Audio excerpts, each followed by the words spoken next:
Awesome. Um, Thank you so much, first of all, everyone, for joining us here, and a very warm welcome to all of you.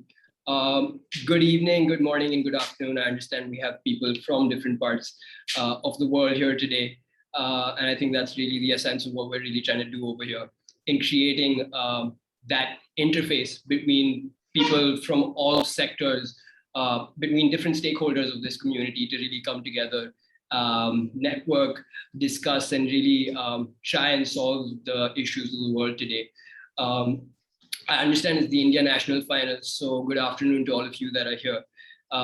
But welcome to the Entrepreneurship World Cup India National Finals.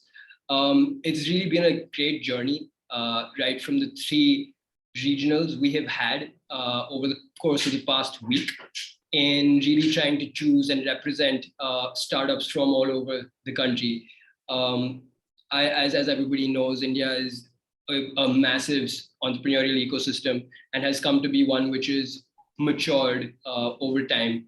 And it's really been the culmination of these three separate qualifiers, what we refer to as semifinals.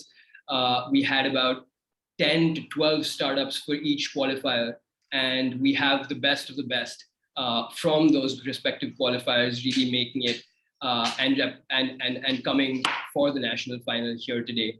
I'd like to congratulate every one of you. I know we always say this, but we really see every one of you as winners, and winners in the fact that y'all are really trying to solve the issues of the world via your creative solutions.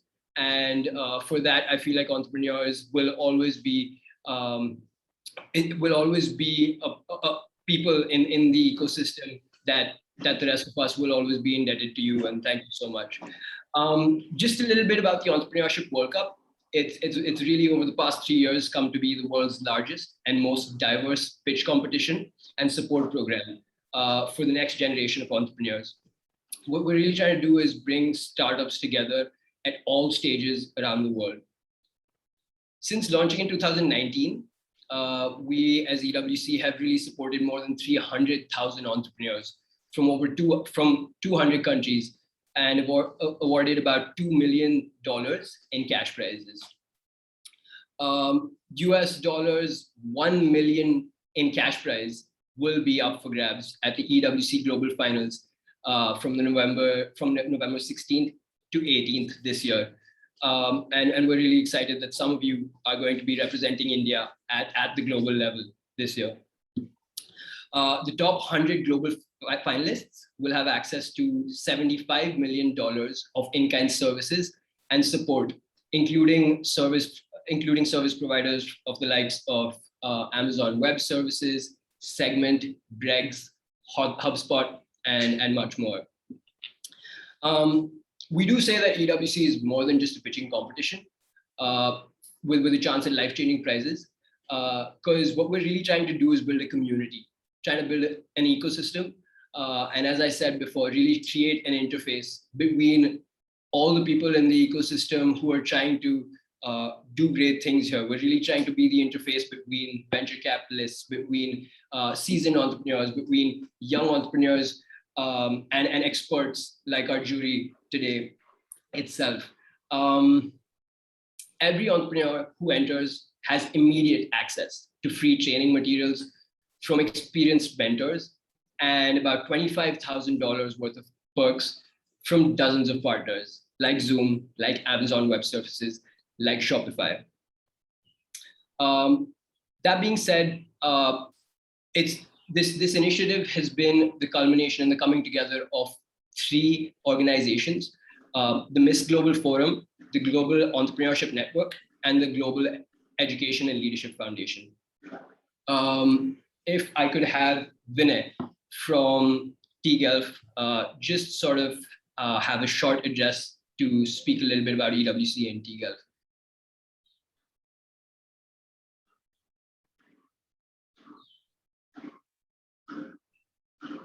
Thank you so much, Rohan, and a big warm welcome to everyone.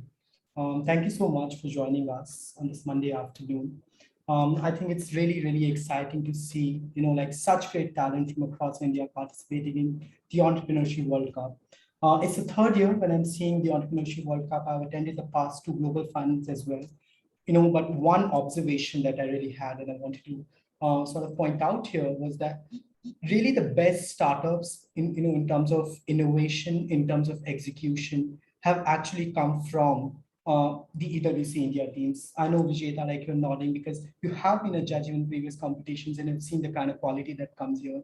So we should all really be proud to be making it this far. Entrepreneurship World Cup, in terms of scale, like as we all know, has already hit literally all the countries on the planet. We are present everywhere. We have had applications, even from like the smallest nations to big economies.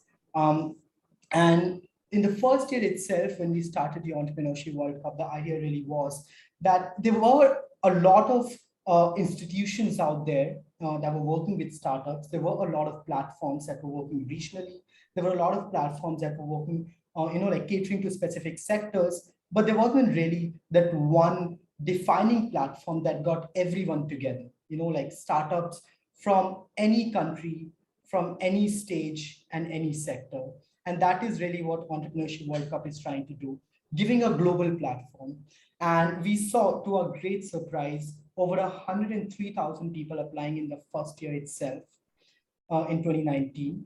And the EWC 100 was selected. We took the best startups, flew them all to Riyadh. Before that, we flew them to Jeddah, to King Saud University, where there was a 3-day boot camp. And then at the global finals, the startups pitched in front of some really eminent people from the startup world, like the great Kevin O'Leary himself. And one statement, like I would like to quote here from him, back in 2019, after judging the global finals, he said that so far, like based on every conference that he has attended, he thought that Entrepreneurship World Cup had the best deal flow. And I think that was really a big, like testimony for us about, okay, what we are trying to do, like is actually happening as per our vision. So it started just a little bit of a background as a partnership between three organizations from three different parts of the world. One was the MISC Foundation, which stands for Mohammed bin Salman Foundation.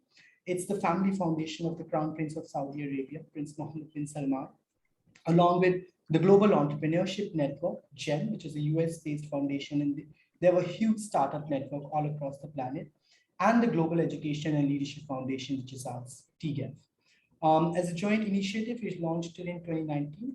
Coming to 2020, like the pandemic kind of really made us feel sad because Entrepreneurship World Cup, more than a competition, was really about creating and nurturing a global community of startups, a community of mentors, a community of judges, experts, investors, and basically anyone and everyone you could think of. And as the pandemic hit, like while in the first year we hosted over 150 events in 150 different countries, then the global finals in Riyadh, we were thinking, okay, what are we going to do now? But like as we all know, technology is a great enabler, and like not to be taken otherwise, but I think the pandemic was in a way a blessing in disguise for us because we took everything virtual with our partners in Silicon Valley called the One Valley. Initially, they were known by the name of Global Silicon Valley Labs or GSV Labs. So they, within a span of 2 months, helped us build the entire EWC platform, which included functionalities like application management, application tracking, hosting events, and everything. So a big thanks to them. And I think like we went from 103,000 applications to 176,000 applications. And you all should be really proud that you are really, like how they say in India, lakho make, like you're one amongst many hundred thousands, like, and you should be proud to be representing Team India today, as Rohan mentioned, with the help of our great jury panel. We'll be selecting the top startups today who will be representing India, if possible, physically in Riyadh, otherwise virtually, and competing for the grand prize. The grand prize is a share of $1 million non-diluted cash grant, which is given by the foundations together. Along with that, there's a bunch of different services that we offer to all of you. So I think without taking much time, I just want to say thank you once again for like applying to the competition and making it this far, and for all the great work that you're doing at your startup, and all the best for today's event. Rohan, over to you.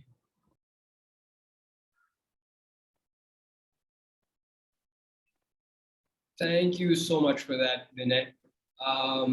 And with that, I'd like to introduce our jury who are here with us today.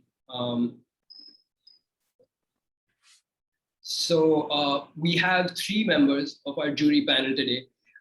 We have Virya Shastri, who is the Executive Director of TIE Bangalore. We have Abhishek Surendran, the co-founder of T2D3 Capital, and Mary Alcantara, Head of Startups MKB FinTech Labs. If you could, yeah.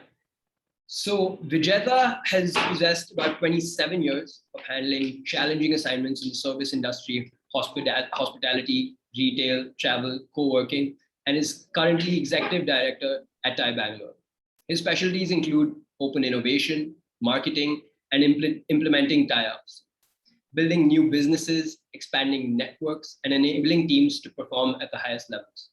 Partnership with hotels, online portals, travel partners, and of course, mentoring and advising startups, CXOs, and business owners. A keen observer and executioner of strategic plans in travel, social media, retail, realty, co-working spaces, industry associations, and has recently been been assigned with NASCOM COE IoT as lead open innovation.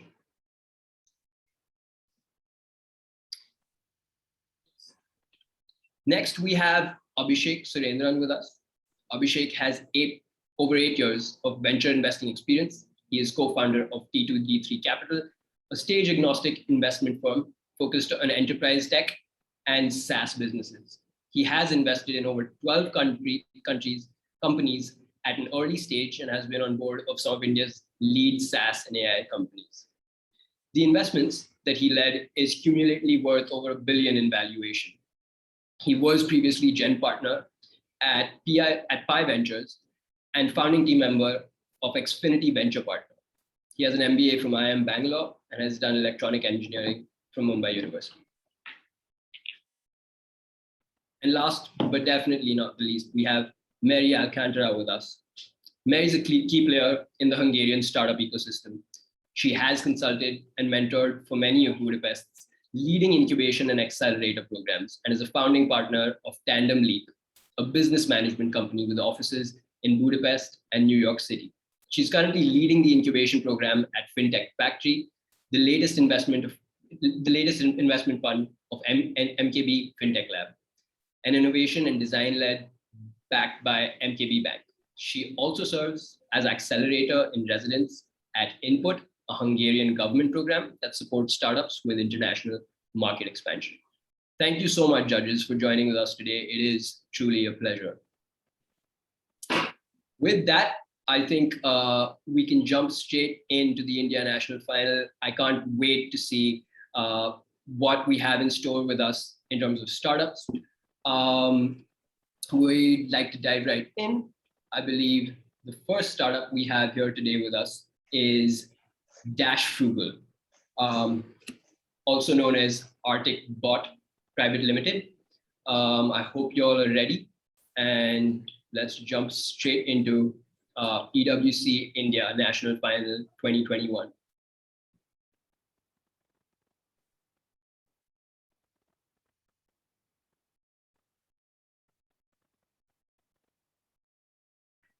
So can I share my screen? Hello? Do we have the startup ready with us today, Anayatha? Yeah, yes, please go ahead and share your screen, Rahul. Sure. Thank you.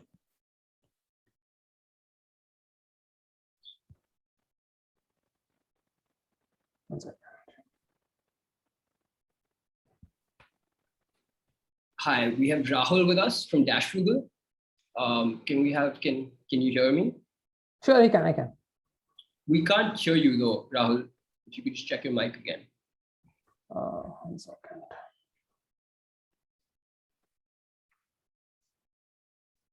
Hello? Am I audible? Hello? We hear you now. Still nothing. Hello? Fine, right? I Yes, can we hear can hear him. you. We Yeah, can hear you. I can hear it. Switch off your mic and restart. No, Rohan, we can hear him. We can hear him.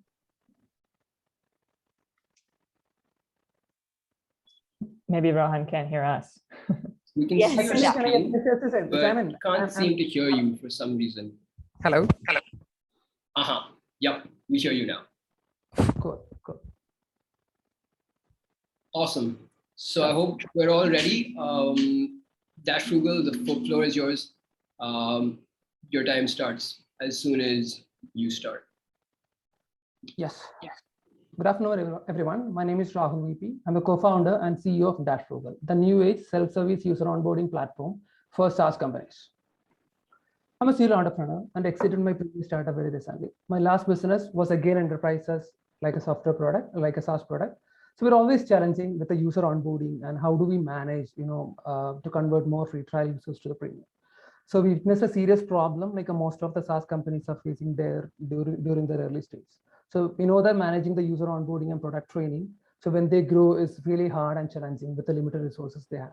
So in my deep market research, I identified that there is no such solutions in the market that solve the problem in the root level for the growing stage companies that deliver the digital adoption platforms. So I'm really excited and they want to really jump into it. And this is one of the #1 challenge most of the SaaS companies are facing right now. They're spending too much on their marketing to drive people to sign up for their free trial. And again, on average, a startup is spending around 45 to 60 minutes setting up the meeting and about $12 to $15 on each and every free trial signups to convert them to the paid users. So we know that SaaS is in a boom, and about by next year it's going to be around 480 million plus installation. So to support that, digital adoption is also in his peak. So it's going to be around $45.2 billion valuation by 2025. So let me get into a case study. I'll explain a case study. I'll tell you a success story we have. This is Ukolio, an enterprises customer. When they come to us, they had a very poor conversion ratio, and they're spending around $12 to $15 and about 60 minutes on their, to convert the pre-trial users to the premium, and they're getting close to 10 to 12% of their overall conversion ratio. So we help them create multiple, self-service method like, tooltip guided product tool with an advanced facility like a voice gated associated product tool with a contextual guidance, real-time onboarding support, account-based triggering. So all these help them, their end users, to easily get started with their application and, to discover their product values on the first day itself. Their users started discovering the product values and true potential without any human intervention in the first day itself. So the result is very massive. They reduce their $12 spending to $6 to $7, and they're literally spending around 0 minutes on their user onboarding, and they're converting around 20% compared to the earlier 10 to 12%. I think the result is massive, right?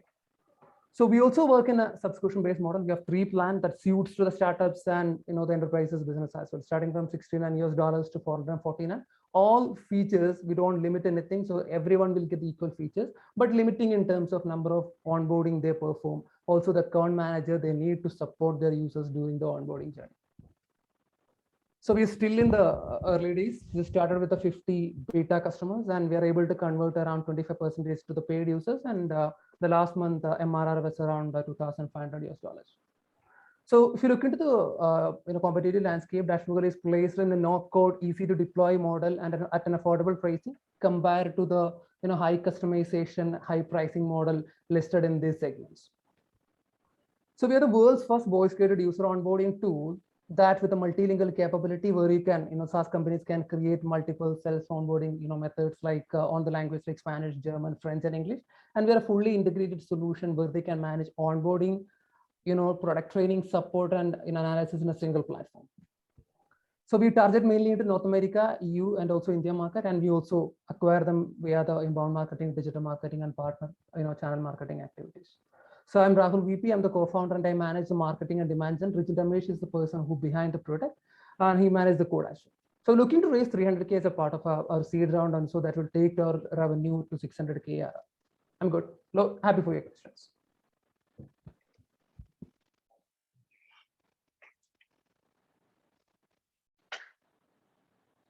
Yeah. So Rahul, hi, this is Abhishek here. So Hi, Abhishek. yeah. So my question is that so this largely comes under the customer success management space, right? And so the time taken to onboard customers is a critical factor when it comes for SaaS companies. So in your case, what you're saying is that we will just provide the tools, and then the customer should take just subscribe to a SaaS product and then onboard these customers. But the problem is that, or at least what I've understood, that each customer has got very varied requests, right? And integration with the product is a lot more complicated. So how are you envisaging that you would be able to standardize some of these processes for the customer? Sure. So basically, in your case, the customer is other SaaS companies, right? So other SaaS companies, exactly. Yeah. Exactly. So basically, like it's more like a SaaS companies with a single use cases. It's more like a single role based user onboarding. Like there are software that solves a multiple problem, or like a CRM that into the multiple vertical. But we are actually into a kind of a niche market that a product that solves a particular problem, and morely like in a growing stage startups and more growing stage businesses, where we provide a platform where they can create the multiple. Let's say we know that we are familiar with the tooltip is one of the self-service that most of the SaaS companies are trying. Correct. And also we want to disrupt the model with a kind of a technology. We call it as a widget-based user onboarding tool that do not disturb the user whenever they want that. They can come to this particular portal that's been implementing via an API. They can click on that. So that include multiple, we have a resources like a video-based user onboarding. We have a tooltip and associated with the voice as well to help the users to engage more with that particular product. Also, we have a contextual as well. So it's more like the regular tooltip tools are more like it's a cliche model that every time stop the user using a particular software. But we are actually being placed on a particular dashboard. So it's more like a workflow automation tool, right? It's more like a Yes, exactly. It's helping the end user to easily communicate, helping a particular form to complete that particular action. So it's more like particular widget is actually working as a base to communicate with a particular software. It's all happening through a API integration. Okay, got it. And don't you think that you're sorry, yeah, please go ahead. I had a similar question, but maybe this could be helpful too, because I understand how the tooltip, you could automate that or make that a product, but some of the other things that you listed, like customer support or even inbound marketing, is that really more of a service, or how have you been able to productize those things? Because it's very dependent on the industry, and obviously you have to create some amount of content for those. It's more like, this is something like which I, mentioned, like tooltip guided tool. Everyone is actually someone using a software is familiar with the tooltip, but not familiar with the voice kit and contextual. Contextual is something like, that guide the user with a step-by-step instruction that includes some resources, videos, etc. So it's creating more comparing to the tooltip. Tooltip is obviously a great method, but this is all kind of a method that increasing the user, communication with a particular mobile application or software. So it's more like the end, value which we want to deliver is we don't want to disturb the user if they don't want the onboarding assistant, but whenever they require, they can come to us, they can start the onboarding process on our tool. And how long did it take in that case study that you mentioned? How long did it take to implement your solution into their workflows? So we more like, they sign up, so SaaS companies can come to a platform, they sign up for a free trial with the same like how other SaaS product works. They need to create some workflows. Let's say a few things that creating the tooltip is comparatively easy to other solutions in the market, generally because most of them are based on browser extension based, but we are actually more like an in-app integration directly. They can place it, and also it's more like a single day, because we want to deliver the value, so they can set up all these things in a day without more technical expertise as well. So they don't need any kind of a resource. We are actually kind of a zero resources actually. They don't have itself someone with a technical expertise. They can come to a platform. They can easily drag and drop these kind of things. They can deploy it in a single day itself. So it's more like a very simple integration comparing to some existing solutions in the market. Thank you so much, Dash. I'm afraid our time is up now. Yeah, thank you. Just a quick note, if I could request the jury members to please ask one question first, so that all the jury members just get an opportunity to ask. And then, of course, please feel free to have a follow-up question if there's time remaining in the end. But thank you so much. Mary, did you want to ask something? No, I was just saying, yes, I hear you. Okay, okay. Great. It was, I Awesome. think it was Abhishek who did the raising the hand, or I'm not sure that the reactions are floating a little bit different than where our Abhishek, I heads mean, are. of course, please let me know in case anybody had any doubts, but otherwise, yeah, Sure, yeah. no problem, yeah. All clear, Great. thank you. Great. So thank you so much for that, Dash Frugal. Up next, we have Morpheus Network. The floor is yours.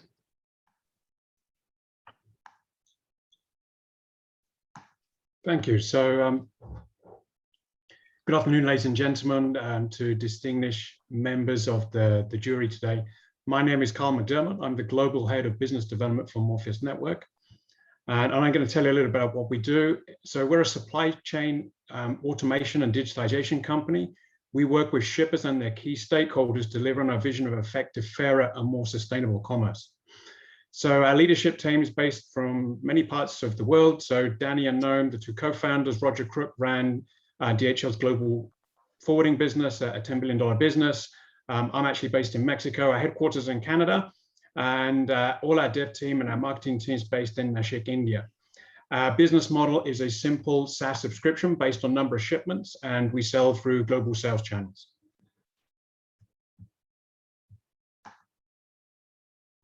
So if you're a CEO, global supply chains have been good to you for the last 25 years. In fact, global trade grew 5 times. But what we've seen post-pandemic, the global supply chains are only as strong as the weakest link, which means if you're an exporter, you're dealing usually with manual documents, data, and event silos, which creates bottlenecks and delays. If you're an importer, your confidence in metrics like ETA, where's my product and is it going to arrive, has been broken. If you look at the Financial Times the last week, supply chain's big news. It's front page news. If it's talking about the supply chain squeeze on the economic recovery, companies like Toyota and that holiday run into Christmas. So we think there's a big opportunity, a massive addressable marketplace that we're available to address. So what are your options? Are you going to go and work with that carrier that's currently charging you 7 times your average price for containers, or work with a company like ours that integrates the best global trade tools? So I just wanted to run you through quickly a platform demo. So just bear with me. So we've done a lot of hard work doing some relevant integrations, whether those are IoT providers with Telefonica, integrating with carriers, creating bills of lading and certificates of origin. We typically start a shipment with automating the purchase order. So we're pulling this in from SAP. And this is a shipment of tequila from Mexico going to Canada. We have a powerful workflow automation tool, really simple, drag and drop. You can drag modules across and configure it. That would be from purchase order through to proof of delivery. And finally, we share key information, key data sets with partners, on blockchain. So, here would be the packaging information for that tequila shipment. Here's the carrier integrations, for example. And then right at the end, you can see the IoT-based tracking. So that gives you a quick idea of our platform. So let me just go back to the pitch. Okay. So we realized that a lot of our customers have significant investments in cloud-based technology, whether that's working with companies like SAP, major cloud providers like AWS and Azure. We're completely IoT agnostic, and we work on several of the major blockchains. We also have a strong partnership with ISER for global change management and education. So what are the customer benefits? So mostly it's around that, reducing supply chain OpEx, overcosts, creating a more effective team. We have a strong product protection play using IoT for cold chain, for example, and brand protection for reducing counterfeiting, black market, gray markets, et cetera, et cetera. We can also help those companies like Toyota, which is having a big problem right now on automating and maintaining efficient operation of their plants, whether that's inbound, tracking of those, chips coming into Toyota, or even outbound into the retail network. And no large company today is not looking at ESG or SDG goals and looking at those payloads for scope-free emissions. So what's our ask? Why partner with Morpheus Network? So we want to work with leading corporations in agri-food, high-value verticals, and service providers. We have some traction. We're already working with the global top 3 in food and beverage, some major Canadian retailers, some national governments, insurers, banks, and ports. And we won the Future of Ports Competition 21, have been selected several times by Plug and Play. And our platform can be implemented pretty quickly. POC can be done in 5 days, projects in less than 45. So I'm just going to walk you through some customer stories. But your time is up. So sorry to cut you, but yeah. No problem. Yeah. Just some customer stories. Thank you so much for your lovely pitch. Judges, the floor is yours. Please feel free to ask your questions. I believe Abhishek, you raised your hand, so please go ahead first. No, so my question is, so this platform that, I just want to understand what is the GTM for the platform, right? Because it looks like a lot of stakeholders needs to be on the platform, and it's just tough to scale fast, with that systems as well. I've experienced with some similar investments. So just wanted to understand the startups view on it. Sorry, the question is, we understand the startups? The GTM, so how do you plan to sell through your, system integrator, or so how are you going to sell it? Yeah, so we have a global channel organization. One of the benefits of the pandemic is we could open up, parts of the world that we wouldn't really expect, to places like Australia, places like Africa, Europe, in that global channel organization. We also partner a lot with software companies. So we're a global partner of SAP. We're a partner of companies like Estox, like Verizon, like Telefonica. All of those have probably a distinct geographic and functional focus. So what we're doing is using our APIs to connect and bring their services on our platform. And we think that's a winning combination. Provide one piece of real estate where a global supply chain manager can go ahead, configure the workflows, execute them, and then integrate, that. There's, to be honest, a lot of effort integrating all those different stakeholders in a global supply chain. Got it. Thank you. I may quickly ask one question, and this is for all of us to understand. What is your competition landscape, and what are the challenges that you could foresee coming up over the next 6 months to 1 year? Thank you. Yeah, good question. So in the blockchain space, you'd hear of somebody like a company like IBM. They have several products, TradeLens, Food Trust, in that space. So that would be one, a traditional competitor. Gartner, they look at these business networks. So there's companies like E2Open. But then, what we're trying to do is to bring together, I would say the best point solution. So SDocs for certificates of origin, MIC for customs, they integrate to 50 custom single windows around the world and bring their services on our platform. So we think, when you talk about Morpheus Network, you're talking about the value of the network and not just us as an organization. Thank you. Good question. My question, you may have mentioned it, but it was some of the slides were pretty quick, but how many customers do you have so far, and what kind of recurring revenue does that represent? Yeah, so good question. 25 customers, and our recurring revenue at the end of this year is going to be about $1 million US. Annual, so ARR? Yeah, that's ARR. Yeah, that's annual recurring revenue. Yeah. Great. Yeah, we're on a typical 3T2D track in terms of revenue growth. Okay, thank you. That's it from my side. Okay. Any other questions? Thank you. No? Okay, Nothing. Thanks. Thank you so much, Carl. That was a great pitch. It's always a good sign when your pitch sort of is holistic in itself enough for the judges not to have more questions. So great job. All right, next up, we have Carditec medical devices. I hope you're ready. The floor is now yours. Yes, I'll just project my thing. Screen. Green. Yeah. Start now. And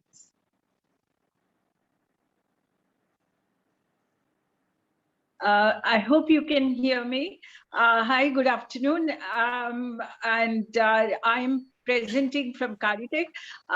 Overall, I think everybody knows that ECG is a very important part of a cardiology checkup. More than 500 million ECGs are done every year. Have you ever had one done? You might remember the experience because it's very tedious and clumsy. There are a lot of wires and these squidgy cups and technicians trying to untangle them. But the worst is to wait for a report to be seen by the cardiologist and given back to you. And we have changed this. We have created a device called Cydantic. It's a digital ECG for our present digital world. And it comes with a full service of getting the report from the back office within 3 minutes. It's a very simple place on the chest, connect to a gateway, go to the cloud and come back to the back office, and the cardiologist reports it, confirms an AI reported ECG. So this is our company. We have been supported. We are located in Bangalore, India. We are supported by many prestigious government grants. And that's how we have managed to make this device, which includes hardware, software, and embedded. So we are a world first in making a 12-lead ECG in a wearable patch. And as I said, it's a very simple device right now. We are also a world first in making a portable high frequency or a high resolution ECG, which is cutting edge technology right now. We are a multi-usage patch, graduating even to non-invasive fetal ECGs. And there's multifunction with 12-lead ECGs, monitors, and high-frequency ECGs. We are green, we are reusable with no waste generation with throwaway electrodes. Being in India, long-term cardiac monitoring becomes much easier. It's a 24/7 back office, and we bring the best cardiology brains to the remotest of patients. Our impact is on doctors and patients. We have an impact for the development of science and for the economy. Most importantly, with our high-frequency ECG, we would stop unnecessary admissions for non-cardiac chest pains. We have developed a totally indigenous device that's made in India, and we hope that is going to become global in the next couple of years. The market size for our product is huge, and we are only limited by the number of people we could recruit very fast for the back office to comply with medical legal requirements of doctor's reports. So our verticals are with 12-lead ECG, cardiac monitoring, ECG registers, registries, and high-frequency ECGs. We would be rapidly replacing old devices which have been in existence for the last 100 odd years. And that's what makes it clumsy. We would expand first to early adapters. We already have 50 devices going on in a pilot study. And cardiac monitoring, particularly now with the post-COVID scenario and for post-admissions, post-procedures, extremely important and not available widespread right now. There is no registry right now for Indian or Asian patients for ECGs, and we would be perhaps the first one to do it. We have a very experienced team working with us. There's me with the domain knowledge and 30 years of cardiology experience.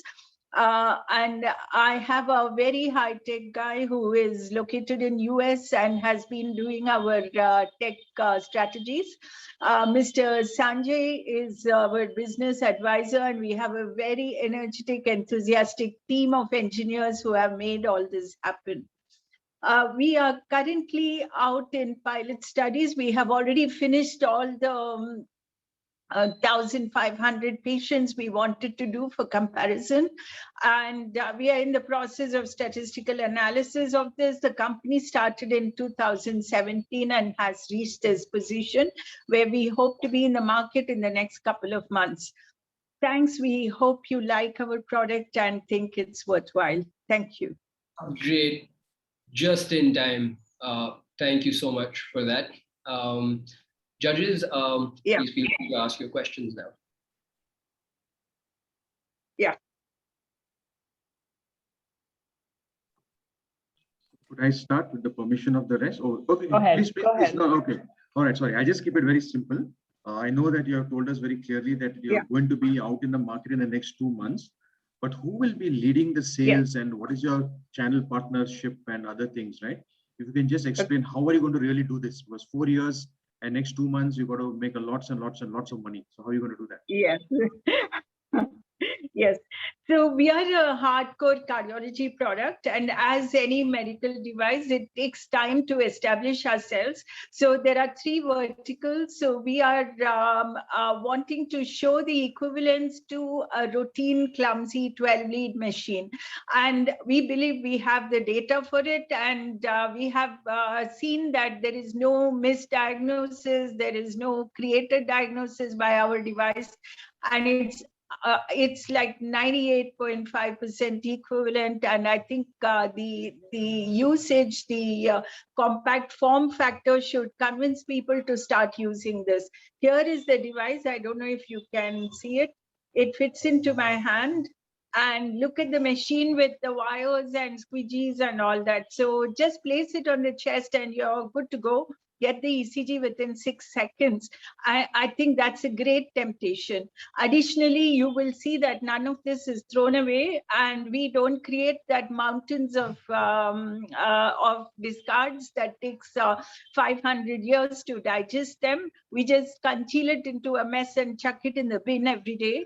And I hope that this will make us change and contribute to the environment. So from cardiologists, we would go on to physicians, small clinics, look at ICU, CCU admissions that can be monitored in the ward. So you would shorten the admission rates there. This is something that's going to go with the patient from chest pain, let's say at home, follow them in the ambulance, go to the emergency room, get to the cath lab and reach the CCU all with one product. And that is going to be a continuous monitoring. It helps the doctor, it definitely helps the patient. Often when the patient has severe chest pain and you're trying to put all these wires on, 40% of the time, the paramedic can't actually do it because they are thrashing about in pain. So you just place this on the chest. Sorry to and interrupt, but we're running out of time. time a little bit. And I wanted to also, I had a similar question. So I think the question was more about how are you going to sell it? And my question is related to that.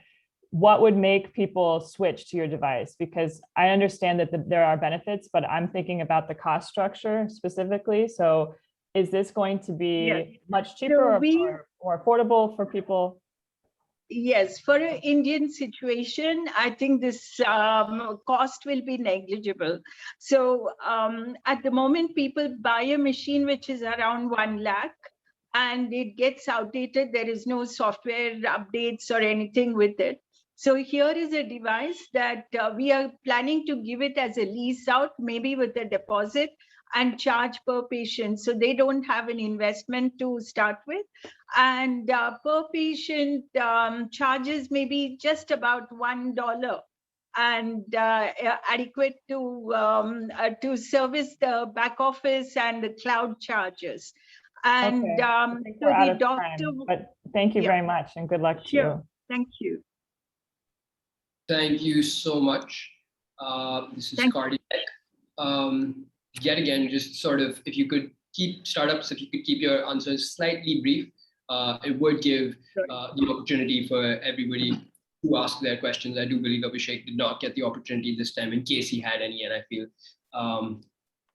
just a small note, but thank you so much for that lovely pitch, Carditec. We have Resell Me Tech next. I'd like you all to please take the stage and please present. Hi everyone. This is Dipanjan. Can you hear me clearly? Can you see the screen?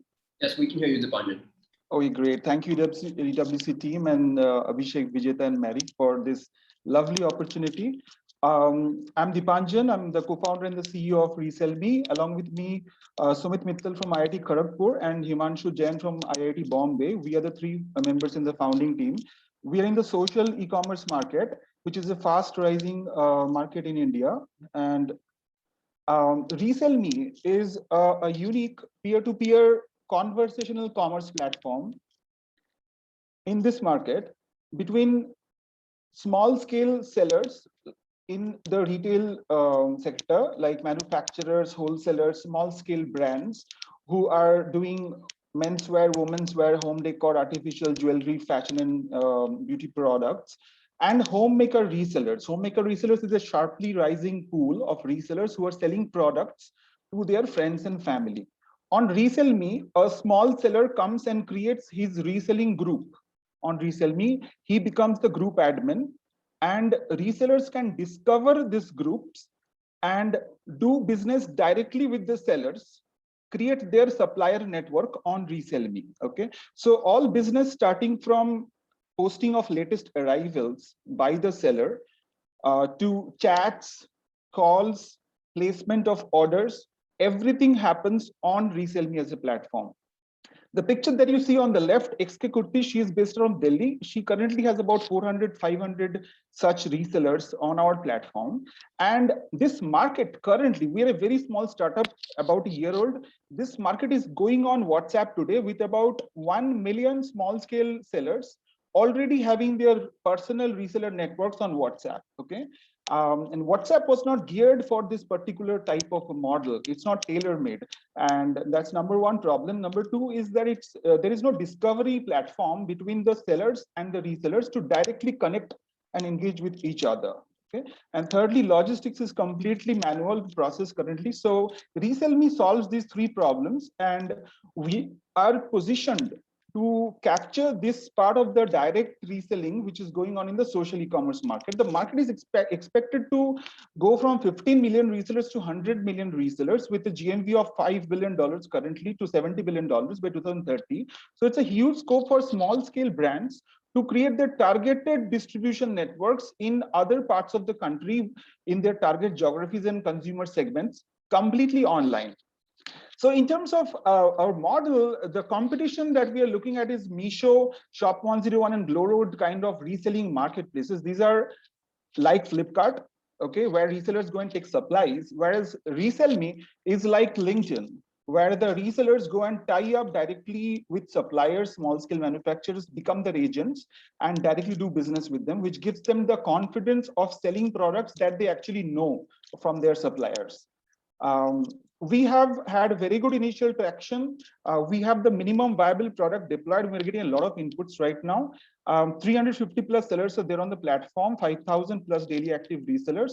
We have done a business of 77 lakhs last month, and we have about 300 calls per day, 2,000 chat initiations per day happening. We have two revenue models: subscriptions, 599 rupees for 3 months that we take from the sellers. It's very initial stage right now, but it's deployed. Logistics as a service, which is coming up. We are very thankful to our early investors, Point One Capital, Mekin Maheshwari, who is the ex-CPO of Flipkart, and Jyotirmoy JT from Hive Minds. She's a brand marketing expert, 4G Family Ventures and Fard Network. We have raised $250,000 recently as our first round of funds, and we are completely busy to deploy right now the inputs that we're getting from the ground to make the product from a minimum viable product to a viable product, and deploying logistics and then starting to scale up. Thank you very much. Thank you so much, Dipanjan. Yet again, you were right on time. That's always a great sign of a well-rehearsed pitch. Jury, please, the floor is yours. Hi, Dipanjan, this is Abhishek here. Hi, Dipanjan, so how are you getting this reseller network? Because that your entire business model relies on this, on these reselling network. So is it primarily sourced by the sellers, or and they bring the reseller network, or you do market it specifically to these people and you get them on board? Right. So our LinkedIn kind of a model, we have two mechanisms currently. We are ourselves marketing to resellers who are on Facebook. These resellers come to discover suppliers. So we tell them that, look, we are a one-stop shop platform for you to create your supplier network. The second model is viral approach, where the sellers who currently have their personal resellers on WhatsApp. Okay, so those resellers also can come on our platform, where our platform becomes the #1 platform for a seller to manage his reseller network. So virality and self-driven marketing, these are two approaches we are having, and we are working on this right now for the scale-up model, basically. Right. Thank you.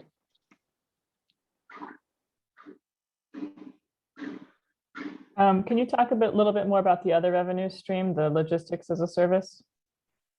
Right, absolutely. So currently the sellers, the logistics providers are DTDC, TrackOn, like offline logistics providers. They give a rate of like 60, 70 rupees. And for cash on delivery, they charge extra. Okay, so the marketplaces like Flipkart, Amazon, and Meesho, they work in a different model. They aggregate the logistics. They give COD for free. Okay, but include 70 rupees for half a kilo. So we are planning to give this as a service in this market to the small seller, okay, and tell them that, look, you can give COD to your resellers, and the rates will be 70 rupees per half a kilo. And we will take a margin in the middle because we will do a back-end tie-up with the e-commerce logistics providers like Ecom and Delivery. We have prior working experience with them. And at scale, we basically end up taking a cut. Thank you. I just quickly add in here. Yeah, sorry. Yeah, just to say that great work being done, that you've got investment, you've got customers. How do you see the threats to the business, if any? And if you see what are the huge opportunities that are there because of your growth, how are you going to really tap the full potential of this? Is the questions that I have for you. Thank you. Just last question real quick, if you could just answer that briefly. Real quick, threats look to be on the market dynamics. Meesho is positioning into a B2C model. So our market is more opening up, I would say, currently, because resellers want to move to a platform like ReselleMe. Second, in terms of the potential, the passion that we have, we are seeing a LinkedIn kind of a model bootstrapped from India. Direct reselling is a $119 billion market with homemakers all over the world. So we want to make ReselleMe as a global integrated network between small scale sellers and homemaker resellers across the world if we can in 5 to 7 years from now. But first we want to target India and finish it off. Yeah, yeah. All right. Thank you. So much. Thank you. Dipanjan, thank you so much for your pitch. Thank you, judges, for your question and answers. Let's move on to our fifth startup today. We now have Black Eye Technology here with us today. If you could please share your screen, and please, we're ready when you are. Is it visible now on the original mode? There is slight disturbance on your end, Aman. If you could. It's good right now. It could be better. There's a slight sort of echo of sorts on your voice. Can you just say something again, Aman? Now it's good. There's a slight disturbance, but I mean, see if there's anything that can be done on your end. Otherwise, I guess we can. Do you have headphones? Maybe the microphone sounds very sensitive. Mm-hmm. That's right. Let me check it again. Okay.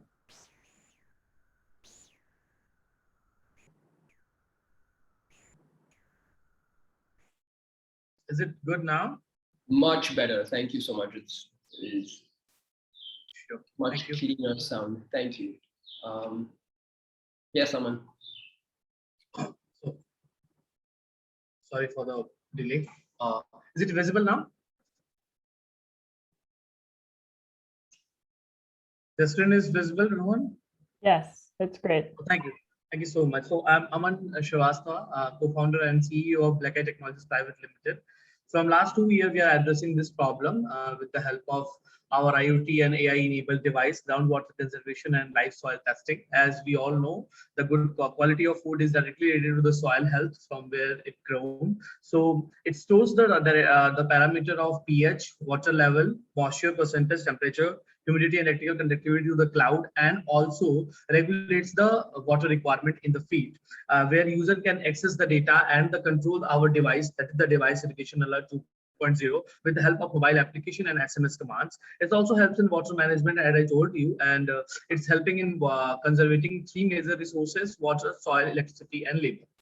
Now, from last 2 years, we are doing trials. It's a set of 5 devices. Very easily, it can very easily handle the sets of 1 hectare land, and it is being controlled by one mobile application called Air Alert.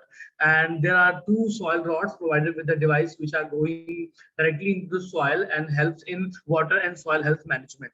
Now we are making with this device, this concept, this is the team. With this concept, we have a vision to make a cloud where we can store the data of 2 to 3 years of a soil, and so that this device automatically can take decision for the soil health and for the water management of the particular crop. Till now, we have generated 53.5 lakh rupees from the Ministry of Agriculture and the Government of Punjab too. We have done paid pilots and a good revenue of nearby 12.67 lakh rupees. From last 2 years, we are awarded as an Emerging Startup of the Year and Entrepreneur of the Year. Now, from the Pradhan Mantri Sinchai Yojana in India, we are doing a good contract with the government of Punjab, Haryana, and Bihar for 64,941 sets of these devices, and a reached a valuation of 10 CR in INR. With the vision of this, this is the vision of the with the technology.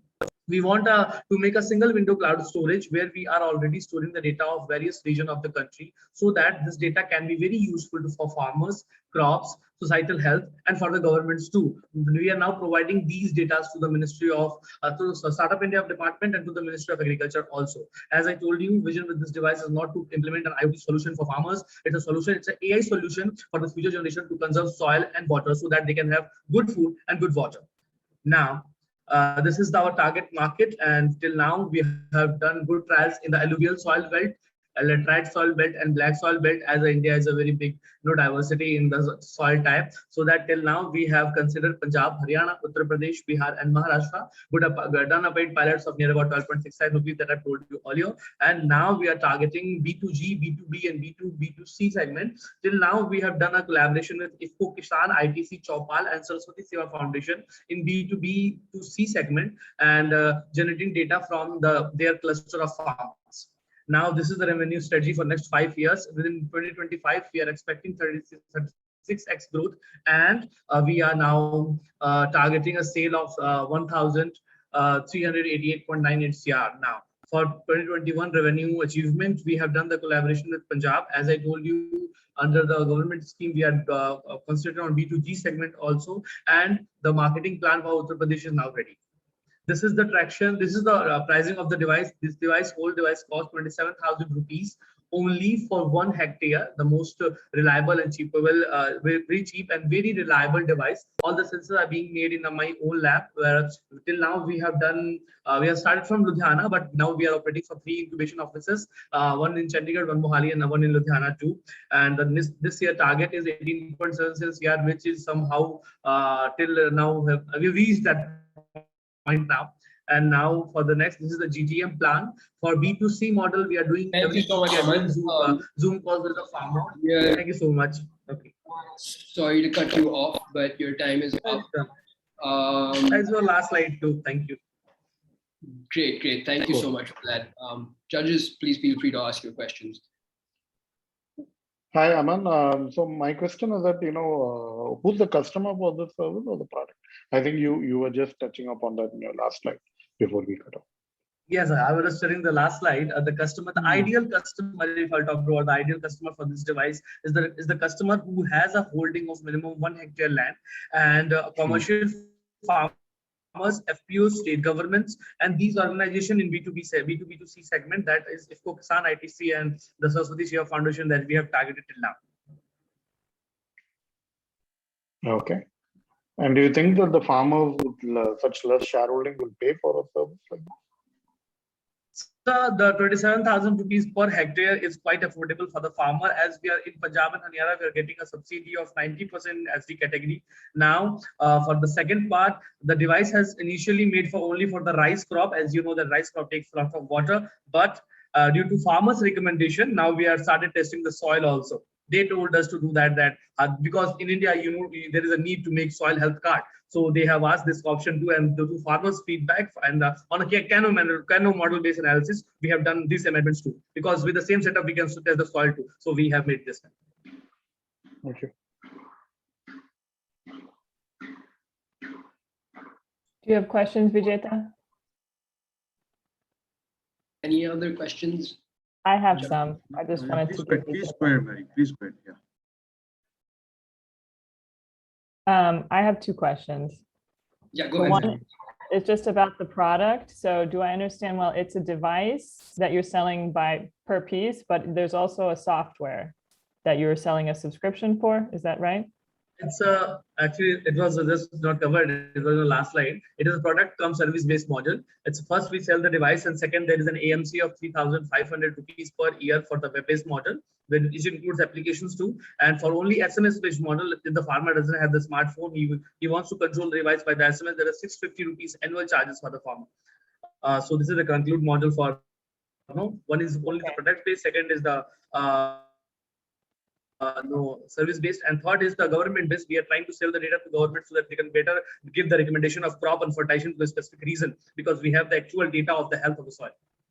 Okay, and then you talked about your revenue plan, but what have you actually sold anything so far? Can you talk about your traction and any revenue you've made so far? Till now, we have generated INR 12.6 lakh rupees from our paid pilots. Because it's paid pilots, we haven't launched the product yet, but it's paid pilots. We have done 78 paid pilots in Punjab, Haryana, and Bihar, because they are three very different soil regions, and we are getting good traction from that. And for the B2C model, as we are doing Zoom calls continuously with the help of our incubator, Punjab Agriculture University, we are getting good feedback in B2C section also. Great. And then my last question would be, can you share a little bit about the team? In the team, we have our mentor, Dr. MS Kalo. He is principal soil physicist here, and including me, I'm taking AI. There are 3 embedded system engineers, 2 mobile developers, 1 web application developer, and a complete say for the sale person. We have a different team. MBA in finance. The other co-founder, Mr. Arvinder Singh, is there. He's MBA in finance, looking for sales and finance too, and we are looking for. Fundings option also. In sales team, we have 2 members too. Total 11 people team are here with 1 mentor. Great, thank you. So 11 people and 12 lakhs of revenue is what you have shared with us, right? Yes, actually the 11 people are now for only in this month, because we have started functioning from last only 1 year. So it's been now on a very growth stage. From the very good thing is that now there is no requirement of funding till now, because revenue is good. We are trying the monthly burn rate is coming from the revenue. So that is quite a good. Okay, thank you. Thank you so much, Aman. Thank you for your great pitch. We next have Tinkerbell Labs. Please share with us your screen, and let's see what your startup has to present to us. A short video. I hope you can see my screen.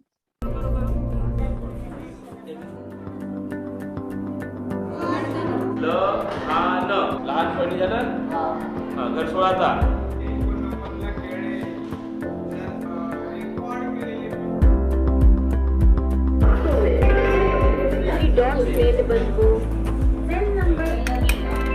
बहुत मजा आया ना.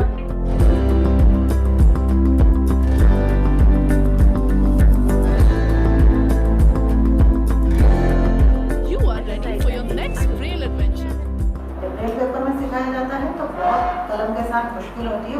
Any इतना आसानी से उनको सिखा रहा है, इसको समझने के लिए दृष्टिबाधित छात्रों को बहुत मदद मिलेगी.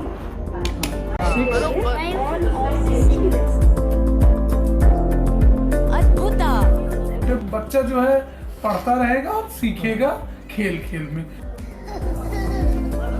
ನನ್ನ ಹೆಸರು ಮಿಯಾ है ना पेर हेलो मैं any. As a blind parent myself, I just want to comment that Annie does an excellent job of really kind of integrating and mixing sort of this fun and educational concept of gamifying things for the student, and being able to integrate that with the learning management system of Helios so that the teacher can follow exactly where they are, whether they're doing it in the classroom or at home. So that's really, really powerful. We love Annie. Annie has done learn with fun. Annie number 1. Annie number 1. All right, so that's the video. My name is Sanskriti Javli. I'm the co-founder and CEO of Clickable Labs. And like you just saw, we have a braille learning product called Annie. Annie helps children learn how to read, write, and type in braille by themselves. So it's a fairly global issue. Even in major developed countries like the US, the literacy rate is still less than 10%. In India, it's less than 1%. And braille literacy now with Annie is actually a problem that is solvable by technology. So our customers are typically special education needs budgets across the world. The money typically flows from government sources. And while the per child spend is not enough to get a personal tutor for the child, it is more than sufficient for a scalable tech solution. So Annie is a connected device, which means you can both push content remotely as well as track learning outcomes for the student on the Helios suite. So this is a subscription model for administrators, mainstream teachers, parents, and government authorities who are invested in the child's learning outcomes but don't know braille themselves. Yeah. Annie also delivers content in the language that the child is most comfortable with. Our modular content architecture makes it possible for us to ship an entirely new language in less than 4 weeks. So we have 9 languages so far and growing. Right, I'll move ahead with this. Yeah, so there are several solutions on the market for people who know braille, but for the majority of the market who don't know braille and don't have the tools to get there, Annie can be used by a child with no training at all. Like you can just plug in the device and they can start using it. It's designed like a game, so it teaches you how to use it while doing it. And we've received great commendations from the Prime Minister, Niti Aayog. Internationally, Annie is a UNDP recommended model solution. We've raised 2 rounds of investment so far from Indian Angel Network, Mr. Anand Mahindra, and Let's Venture. And we've just started our international expansion. So we're focusing on developed countries since those send budgets are very targeted and not competing with anything else. Those are ring-fenced budgets. So that's where we are. We're a 7-member team, and we've just made $1.5 million of revenue from just 1 country. So thank you so much. I hate to cut you off, but your time is up. Thank you so much for your pitch. Jury members, please go ahead and ask your questions. Hi, Sanitary. Very interesting, product idea. My question is that how do you measure yourself? Right? What is the North Star that you are running behind, and how do you measure the students' literacy levels after they've gone through your product? So we actually have a braille assessment test like before and after, before anyone starts using Annie, and we can certify their fluency through the product itself. So that's, I mean, once you come, the future lessons are not unlocked till you complete a minimum level of proficiency in the minimum lesson. So that's how you know how far. And at the end of it, do they get any certification or something like that, or they do get a certificate from our side, but I mean, since literacy as such is not certified by a central authority, it is more on the school's jurisdiction to use that information. Like sighted students don't get literacy certificates either, so that's not something we do right now. Oh.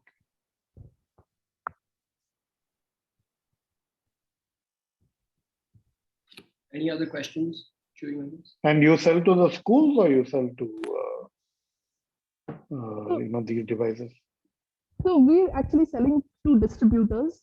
So across, I mean, we usually have 1 or 2 major distributors per country, and so even while the customer base scales up, for us, the number of relationships are still very limited. Thank you. I had 2 questions. Sorry, I was trying to take a screenshot of your last slide because I think you were answering this, but then I pushed the wrong button and turned off my Wi-Fi. But I'm back. But so, how many units have you sold so far? We've sold about 2,300. in India, and you're planning to expand outside, right? That was of which 2,100 are in the US, and we just we're just getting started. It's a greenfield product, so really like there's a lot of scope. And my other question was, how long can one student use it? Because I think it's really nice that, maybe you buy one for a classroom and then you can keep using them again and again, but what's the average sort of life cycle with one student? So it depends really, anywhere between 1 to 3 years based on every student, which is why we have a subscription product. So the device purchase is tied to the school, but the subscription is tied to every student. Okay. Great. That was it from my side. Thank you. Great work and very inspiring also. And I know that we kind of made you stop your slides, but what was the other information that you wanted to share with us very quickly? Just investors and team. Okay. Yeah. That's so tell us about your team. No, we want to know about your team because it's technology, it's sales, distribution, raising funds. So how does it work? So we'll be like we 4 co-founders. We're all from BITS Pilani. We started this straight out of college about 5 years ago, and I'm the CEO. I focus on fundraising and strategic expansion. And we have kick-ass engineers on our team. All of us are extremely passionate about the work we do, and I think then that's what drives us. We are very keen on seeing a real-world impact of what we do. Okay, and how do you get repeat business? Because once you sell that device, how do you still make money, and how do you keep that? It's like SaaS. How does it work quickly? So the first is the subscription model. Like obviously, like 1 year is what we give inbuilt with the device, but we typically see renewals post the 1 year because generally students will take longer than a year to study it. And second, because there's no real competition for Annie in the market. This is the only proper scalable way of teaching Braille across, across your population. So the same school next year comes back saying, okay, we want 4 more. In fact, we've had repeat clients in India as well, which is, I think is a great achievement. Awesome. Thank you so much for that, Sanskriti from Tinkerbell Labs. It's been great. Next up, we have Amal. Yeah, good afternoon, everyone. Just share my screen.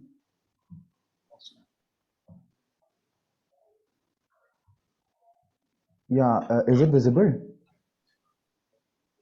Yes. Yeah, so I'll start. So good afternoon, everyone. My name is Snehaz Imkes and I'm presenting Project Amal. So every year during the harvest season, Northern India turns into a suffocating gas chamber. Indian farmers burn an enormous 23 million tons of stubble waste, resulting in an economic loss of over 2 lakh crores and an ecological disaster. This is compounded by the use of low-grade coal in Indian industries. So Project Amal aims to solve this crisis by using the agro waste to produce smokeless biochar briquettes, a renewable substitute to conventional charcoal and coal. The business model is the first step involves mobilizing the farmers for acquiring the agro waste. We are in touch with various farmer producer organizations for the same. Then we transport the waste to our facility for storage, after which we conduct pyrolysis, where stubble is burnt in a limited oxygen supply to ensure minimum emissions and produce smokeless biochar briquettes. We employ supervisors and operators from the local community to carry out the process. The last step is establishing market linkages, which is made easy due to our competitive pricing, supreme quality, and environmental benefits. We are able to make 30% margins on our product, half of which is distributed among the farmers and the remaining half reinvested. For supply, we have collaborated with various farmer producer organizations and NGOs across various states, and we have many on board, including ProGrowers FPO, Smile NGO, and so on. In our 10 months of production, we have generated over 8.25 lakhs by supplying over 30,000 kgs of our briquettes to 16 restaurants, coal depots, and caterers, including leading chains like Barbecue Nation. With regards to our technology, we came up with an innovative and emission-free pyrolysis process in collaboration with our knowledge and technology partners, ICAR Krida, JNU School of Environmental Sciences, and EcoStan. With a vision to revolutionize the rural landscape, we piloted the first Amal plant in Karnal, the worst affected district by stubble burning in Haryana. We also plan to expand rapidly in the coming years. Kindly have a look at our financials. Our price is competitive at Rs 25 per kg against the Rs 40 for conventional charcoal. We have significantly reduced our cost to a mere 2.5 lakhs with the help of collaborations with governmental bodies and on-ground partners. This helps us to make a profit of almost 5 lakhs annually, easily covering our institutional costs even after meeting our working capital. This helps us boost the income of our agro entrepreneurs by 150%, empowering the rural economy in the truest sense. Another interesting tangent, this year we partnered with the Ministry of MSME under the Spurti scheme to set up a comprehensive agro-waste management model in Sangrur, Punjab, the worst affected district in India by stubble burning, with an investment corpus of 5 crore rupees, constructing 11 common facility centers out of agro-waste and impacting a cluster of over 3,000 farmer households. Coming now to our expansion, we are collaborating with the District Administration of Gurdaspur to set up an Amal plant in Kalanur with an investment corpus of rupees 10 lakh. Likewise, we intend to replicate and scale up our model in other regions affected by stubble burning, starting off with Haryana and Punjab. We will also function as a knowledge partner to all organizations working towards farmer welfare. We are focused on expansion by partnering with more FPOs, institutional demand avenues, and opening up more units in the worst affected regions of India by stubble burning. We are also looking into new verticals like construction material, piping, eco-bricks, and charged biochar. Our model ensures a triple bottom line impact with economic, social, as well as environmental benefits. We have ensured 37.5% reduced expenditure on coal, a 33.3% increase in monthly revenues of our employees, and environmentally, we have prevented over 85,000 kgs of agricultural waste from being burned, to highlight a few of our achievements. That was our model, a group of passionate student entrepreneurs. We wish to grow more, do more, and be more in the coming years. Thank you. Awesome. Thank you so much, Nehas. You were 30 seconds well within your time limit. Please go ahead, jury members. The floor is yours.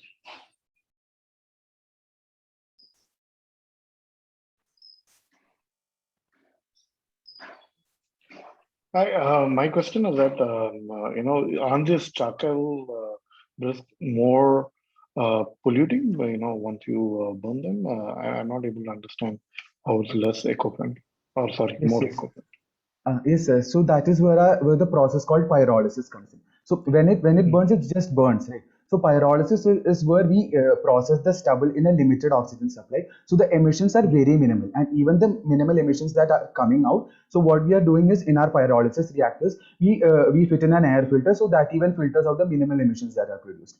So as you know, But you the just problem. supply both the device as well as the bricks to these, to the restaurants and all that? Yeah. So that is the second phase of our thing. One is we are looking into a tangent, converting this biochar into charged biochar fertilizers, and those tangents. And second is, yes, of course, we are the current business model. We are supplying our biochar briquettes to the restaurants, and that thing. But by that we are replacing conventional charcoal, which is one highly polluting. So if you know, in India, 1,20,000 deaths are reported, and over 20 million cases of asthma is reported due to the pollution caused by this low-grade charcoal. So we intend to sort of replace and provide a solution. And also, as you know, charcoal is done by deforestation. So we also aim to provide a solution to that. So it's a sort of a triple bottom line impact, if you want to call it that. Okay, thank you.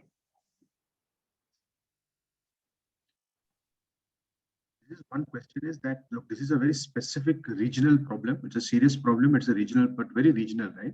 Do you see that your solutions or your technology or whatever you're trying to do can really scale up, help you to be making lots of money, attract investors, attract other customers? Have you thought about that? Yes, actually, sir. So this actually initially began as a local problem, only like the problems in northern India, but it is actually spread across a huge expanse of place, and it actually produces the food for like 1.3 billion Indians. Right? It's the food boards of our nation. So it's actually spread across a huge area: Haryana, Punjab, Western Uttar Pradesh, and if you go a bit northward in the northeastern regions, also the practice of stubble burning, slash and burn agriculture is very common. So there is a lot of scope and a need for expansion, because whenever we went on the farmers, the FPOs, the governmental bodies are ready to collaborate with us. They want, because of the model because this is a very troubling question, and a lot of solutions have been tried to formulate. And also, if you look at an international level, the problem of stubble burning even persists in a lot of countries, like let's say Egypt and etc. So yes, I would say there is a scope for a lot of expansion in the coming years.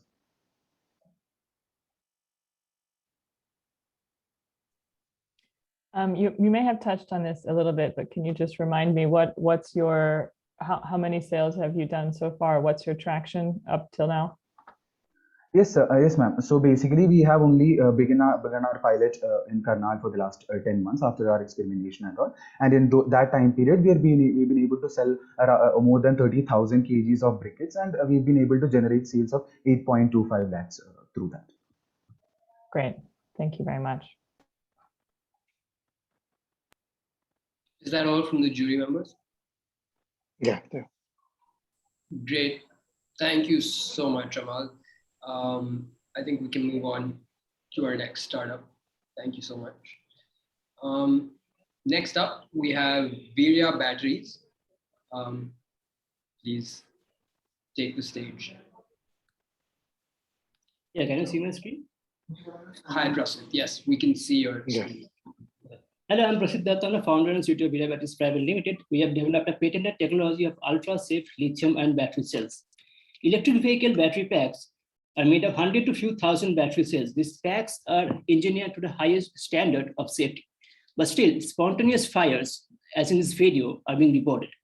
Dendrite formation, an inherent problem, is a major cause of such fire, being initiated by a single battery cell. In the year 2020, 4 major EV OEMs had to recall over 300,000 electric vehicles due to such battery fires with a staggering cost of $3.2 billion. If the problem is not addressed with the rapidly growing EV population by 2030, the implication could be more than $40 billion. Now, research is going on for decades to solve dendrite problems. Even today, all commercially available cells are susceptible to dendrite growth. This video shows the impact of the problem even with a small area of exposure. We are the first to solve the dendrite problem from root cause. Dendrite formation starts with lithium plating that occurs during charging. Our technology consider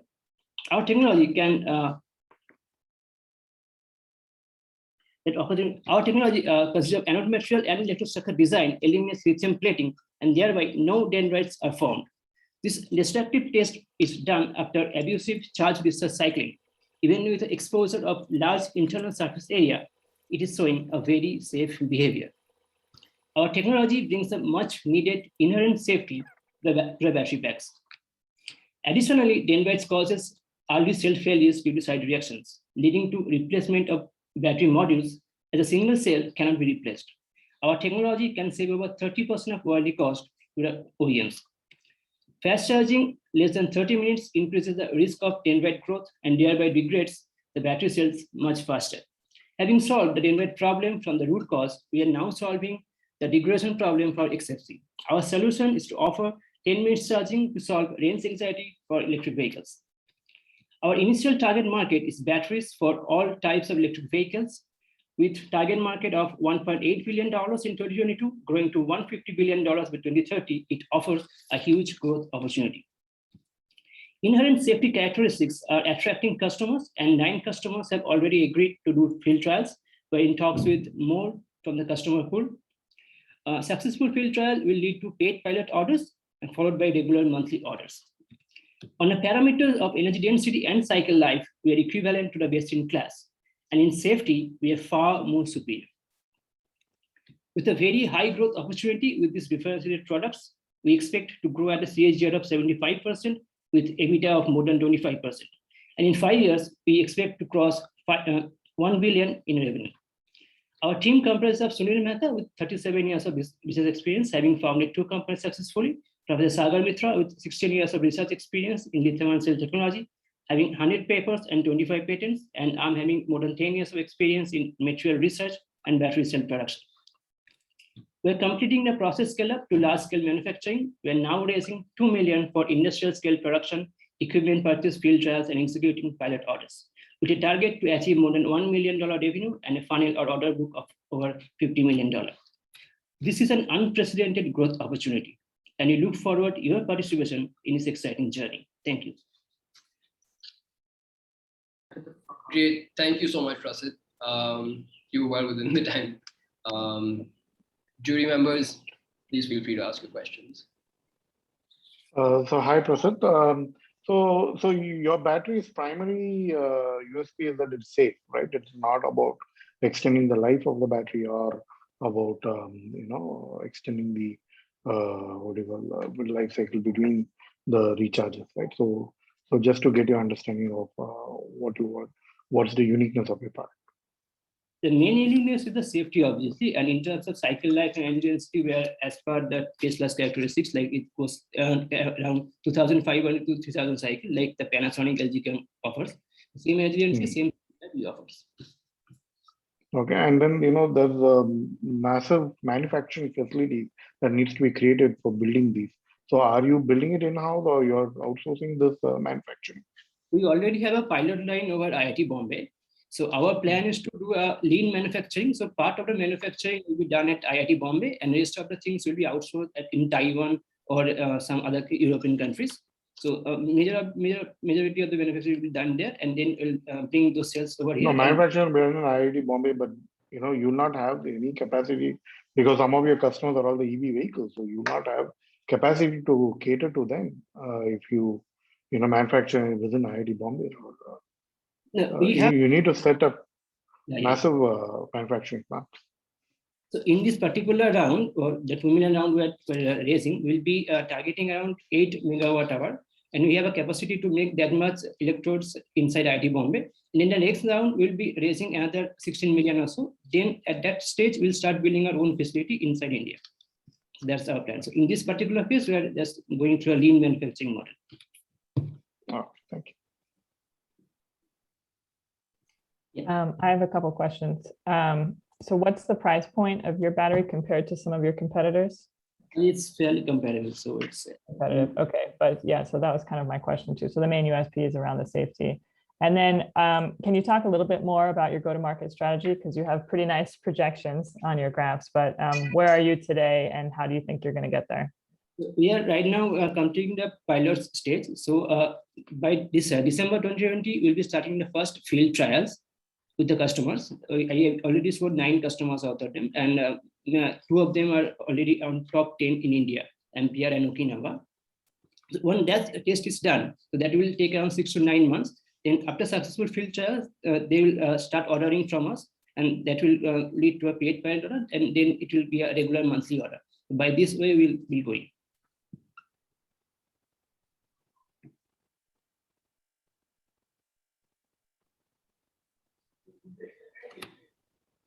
Do we have any other more questions from jury members? None from Mary, Vijeta, Abhishek? Yes, I would just like to get a summary from you on your team and your sponsors, partners, and distribution model. Like how do you envision how you're going to move forward in the next, say, 12 months? Okay, so we have a team. I have already shared the 3 of us from IIT Bombay, and our investors are HPCL. So and some of them we are already talking to outside with the IIT Bombay connections. Okay, so some of them already told us that they can fund us more than $1 million or so. So that's a vision from raising the fund. And distribution networks, I mean, how are you going to ramp up to say 100x sale in the next few months or something? How do you do that? Manufacturing, distribution, what is your game plan on that? For the next year, we are not going to do that much ramp up. We have already done some agreement with the 9 customers. So we'll be selling and reselling to those 9 customers, and then from the target pool, we'll start talking.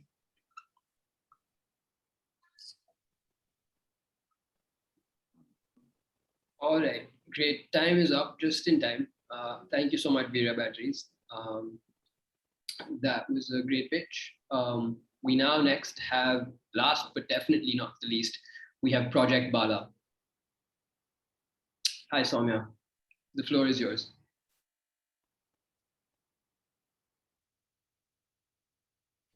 Hi. Am I audible, visible? Is my presentation visible? Yes. All right. Okay. Greetings. I'm Soumya Dabriwal, the founder of Project Bala, a menstrual hygiene organization based out of New Delhi. Can I request everyone to look at the notebook on your desk or to the socks that you're wearing? Now imagine a majority of menstruators across the world are using these as menstrual absorbents. In fact, in India, 7 out of 10 are using these cloth, leaves, and ash for their periods. The repercussions of this is mammoth. 40,000 are losing their lives due to poor menstrual hygiene annually. 25% girls are missing school, and 33% report a drop in productivity levels, missing an average of 2.5 days of work every month. COVID has only made this worse. And in addition to health and economic repercussions, each menstruator generates 2 trucks of non-biodegradable menstrual waste in their lifetime. With 335 million menstruators in India, the sanitary napkins consumption is like a ticking time bomb. Project Bala was launched in 2017 to systematically challenge and solve for each of the problems highlighted. We offer a 3-pronged solution that provides a 360-degree solution, which is extremely unique and caters to supply, demand, and income. Firstly, our awareness curriculum, which can be delivered via various innovative ways. For example, a gamified mobile application, and it is designed to create behavioral change for menstrual health and hygiene practices and systematically uproot myths and taboos across different generations. Secondly, our technically designed reusable sanitary napkins can be used for 2 years and prevent issues such as limited affordability, accessibility, and disposal problems that come with the currently available commercial products. Thirdly, to close the loop of supply and demand that is generated through our awareness and product, we have set up a holistic livelihood model. We train and employ village-level women entrepreneurs who are spokespeople and salespeople for Bala and are able to generate livelihood for themselves as well as for the organization. Our mission is to become the one-stop shop for menstrual hygiene solutions for any and all stakeholders.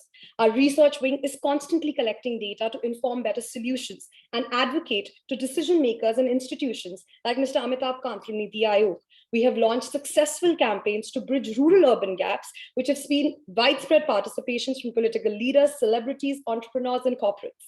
And during COVID, we were provided menstrual hygiene relief kits to the Delhi and Punjab government.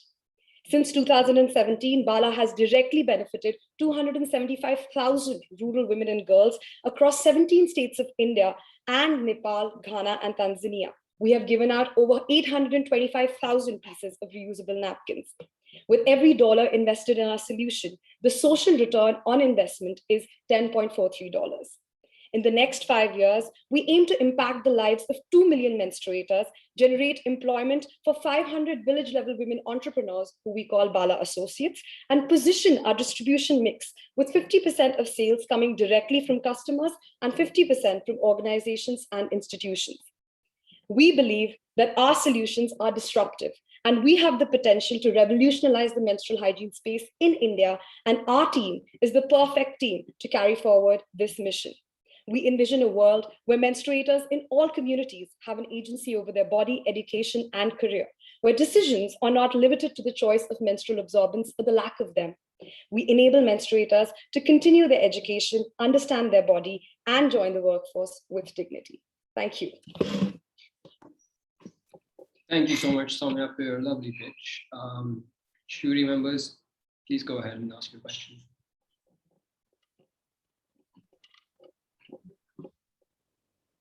I have a question.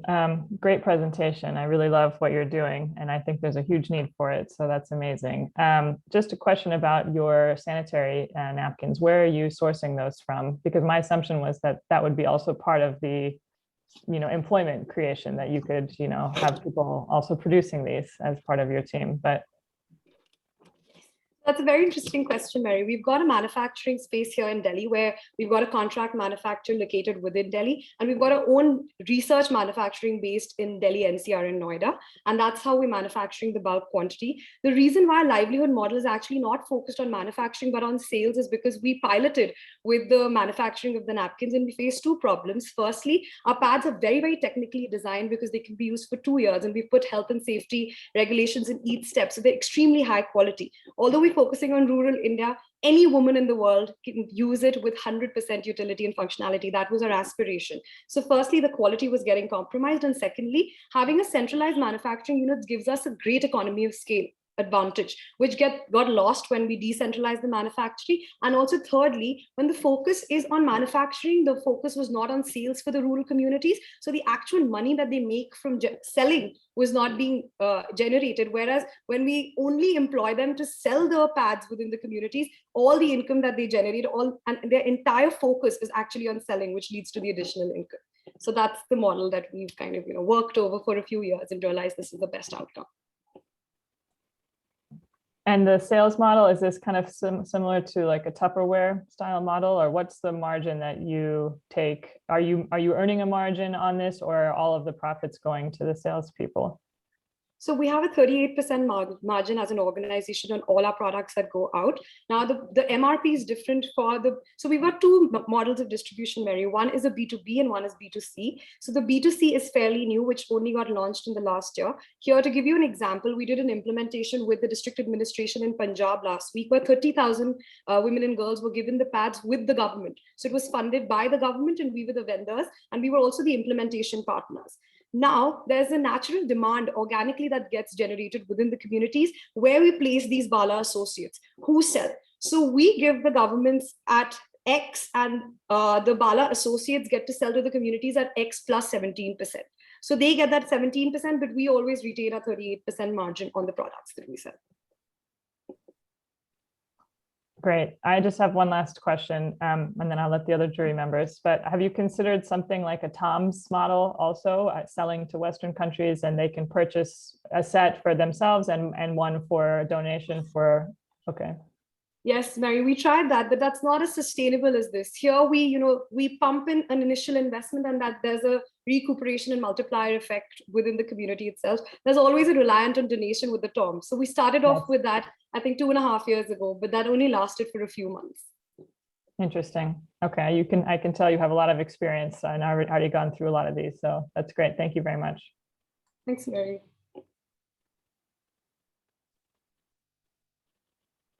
Yeah, so Soumya, my question is that there are quite a few similar products in the market as well. So you are just focused on the tier 2 or the rural markets, or you plan to also sell in the urban India through retail shops and other distribution networks that we have, or probably online also, like a DTC brand.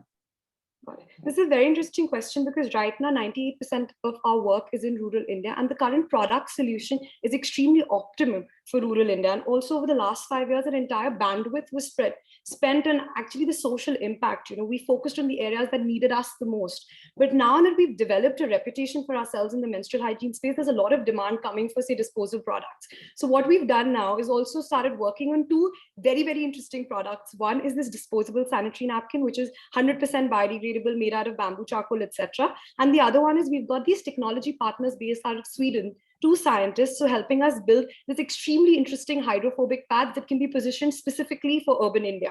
They are washable in the washing machines. They're extremely cool to use. 5 years is the usage period. They only require exposure to sunlight for 10 minutes, etc. So we're trying to now add and diversify our product portfolio just because we've built that reputation, but our focus has always been rural otherwise. Thank you. Thank you. Awesome. Your time, we're out of time, and that's everything. That's the wrap. Thank you so much, Soumya. Thank you so much, jury members.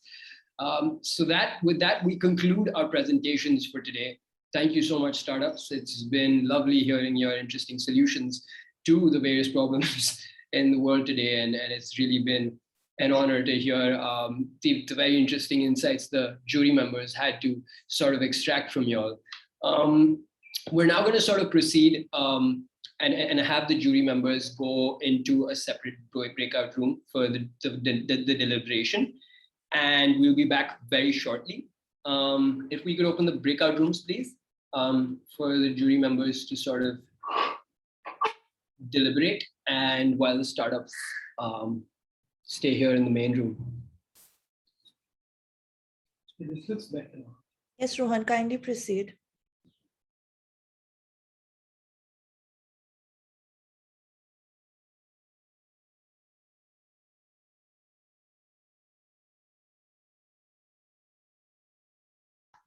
a lot of great work on your customized classroom format here in Zoom.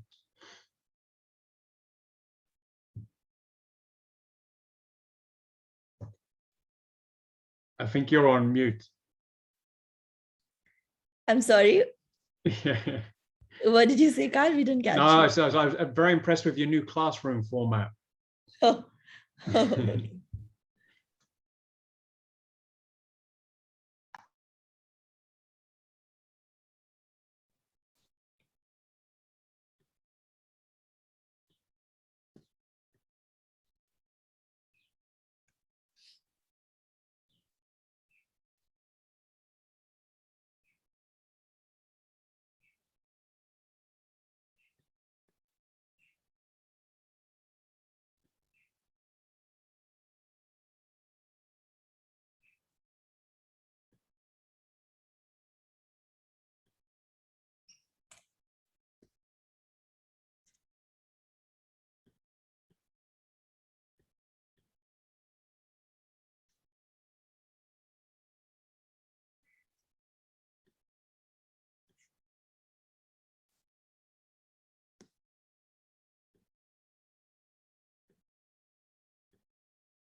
Vinay, why have you moved the startups to the startup lounge?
Welcome back, everybody. The jury is back.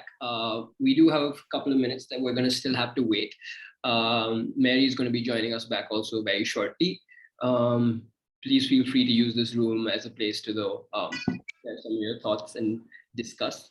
And we're definitely going to be just sharing the results with you very shortly.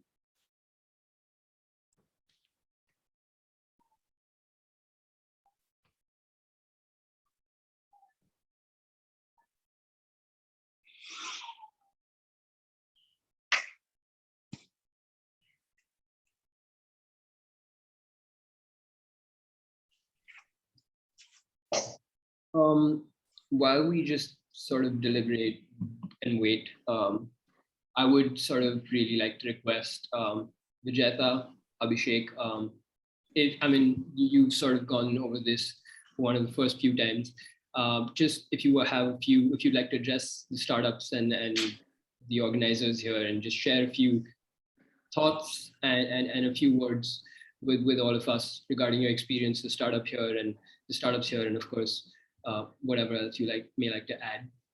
Vijeta, if you go first. Thank you so much, Rohan. It's absolutely a delight, a privilege, honor to be here. The interactions and the kind of presentations, the passion, and definitely the hard work that has been put up by each and every one of you, the founders, the startups, the teams.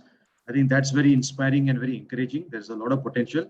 And look, this is always a journey, right? I mean, very honestly, for me, I hate coming as a jury person because you got to say there are some winners and there are some who are not winners, and who are we to say that, okay? But what matters is that keep the journey going. Please do your best. Each and every one of you is a winner. Each and every one of you has got so much going for yourselves, and the support that you have got from the ecosystem and the community is incredible. And that really matters a lot. So use that, leverage these kind of tools. Be after Vinay and Rohan to connect you with more people. And you can always reach out to me, whatever little bit I can do. I'm more than happy to do that. And thank you for this once again. I learned a lot today. So thank you for that. Thank you so much for your very kind words, Vijeta. It's been lovely getting to know, of course, the jury members, and we all learned a lot from you as well. It's really the interaction that brings out the best in this interface between startups and jury members. So thank you so much for that. Mary, if you could go next, just share a few thoughts and about your experience, about your general sort of truck with EWC 2021 this year and the India National Finals, of course. Yeah, great. Thank you so much for the opportunity to participate. This is the second national competition that I got to see, and I have to say I was very impressed. There was some really amazing companies here.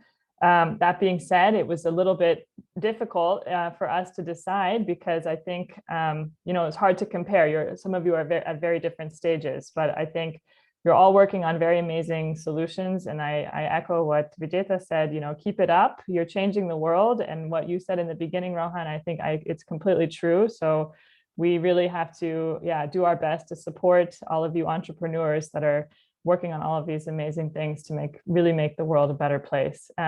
So I'm happy to have joined and share my knowledge and experience in today's event. And I wish the best of luck to the startups that will be continuing on and all of you to keep up the good work. Thank you.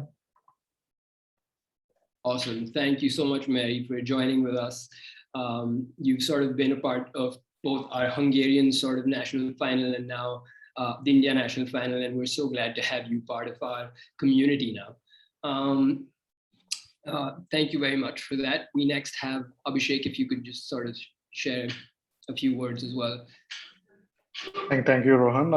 So it's the first time that I am judging a EWC event, and I've been pleasantly surprised by the quality of companies that have come and presented to us.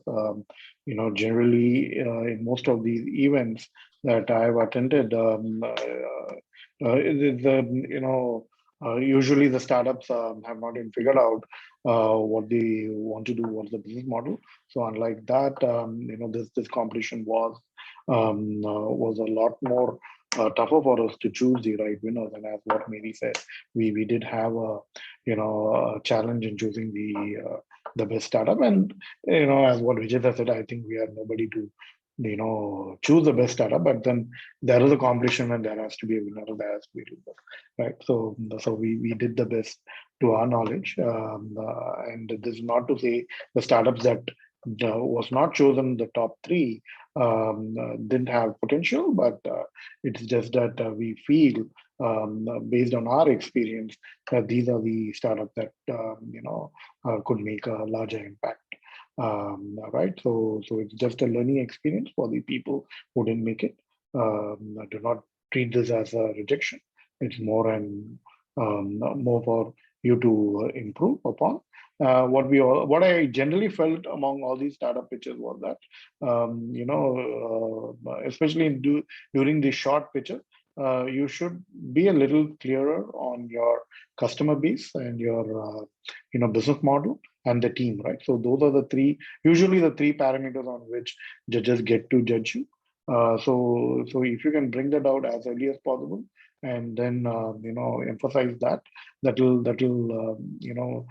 give a clearer image of what your startup is doing, right?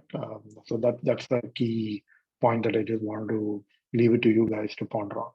So thank you so much, EWC, again, for giving me this opportunity. Thank you so much for your very kind words, Abhishek. It really has been a learning experience for us all on the organizer end, on the startup end. And I mean, we also sort of came to believe, and as the judges have very sweetly sort of put it, they also apparently learned a lot from this. So thank you to everyone over here. We're now sort of moving into the final segment of this, which is the announcement of results. That's what we've all been waiting for. Just before we go to the second runner-up, I wanted to make a small announcement and have a special mention for a team that presented here today. This is Morpheus Network. Carl, thank you so much. You had a fantastic presentation, and I think the jury members collectively felt like you were a class apart in terms of what you had to present and really bring to the table here. Just one sort of fine print over here is that we were a little confused about your eligibility to EWC India and not EWC Canada, and did want to sort of address the nuanced fine print of whether you could qualify as an India national representative. So as we absolutely love your startup, I do believe that there are some sort of rules and regulations regarding the competition that we may have to sort of relook at and see whether you made it. But that being said, I think it's very important for everybody to let you know that you did sort of resoundingly and very collectively win the jury's sort of hearts in that sort of way. So congratulations on that. Yeah, and Carl will actually be recommending you to the global selection committee, and like you still might have a chance to represent like one of the countries at the global finals. So this doesn't mean that like in any sense you're disqualified. Your pitch, along with the scores by the honorable jury, are going to be shared with the global selection committee. So all the best for that. Many thanks for that feedback. It's been a pleasure to have participated in these two pitch events, and well, I welcome that feedback, and let's see if we can at least participate in some way or form in the global finals. But thanks for that qualification. Fantastic, great, Carl. And yes, we are now finally on to what we've all been waiting for. It is the winner announcement. So as the second runner-up, we have, drum roll, we have Resell Me Tech Private Limited. Congratulations, Resell Me. Thank you everyone, thank you. I mean, please come forth and say a few words, if you may. I think we're up for a model where we all know about the impact that Meesho has created in this social e-commerce market, and we see a vision of this market where we can create a global direct selling kind of a platform which appeals to homemakers across the world. Okay, and small scale brands can create their own Tupperware networks in some sense. Okay, so this platform will host millions of such small-scale Tupperware networks, which is a huge problem for small-scale brands who get sidelined in big marketplaces like Amazon all through the world. So it's a great opportunity. We're looking forward to it. Thank you very much, everyone, and look forward to, does this mean we are gonna go to the finals? Is that what it means? Yes, so you're going to be representing India at the Global National Finals. We will give you your communication very soon. Okay. But looking forward to that. Thank you so much. It's been an absolute honor. Our first runner-up for the India National Finals this year is, we have the drum roll coming up, and it is Project Bala. Congratulations, Project Bala and Soumya. This is, you had a fantastic sort of product, and I think the jury members absolutely loved your pitch. Please come forward, and we'd love to hear a few words from you. Thank you, the TGAF team. Thank you for organizing these two events, and thank you very much for the opportunity to all the judges. It is an absolute honor to be amongst the competition that there was today. I went last, and that meant that, you know, as the presentations kept going, I realized how tough and how brilliant everyone's work was. So great to be connected to everyone, and thank you again. Thanks, Rohan. Awesome. Thank you so much, Soumya. Last but also first is our winner of the India EWC National Final this year. And it is, let's do this. Drum roll, and it's Tinkerbell Labs. Congratulations, Tinkerbell Labs. It's been an absolute honor. Hey. Thank you so much. Thank you, Sanskriti. Please come forward, and we'd love for you to just real quick address the audience.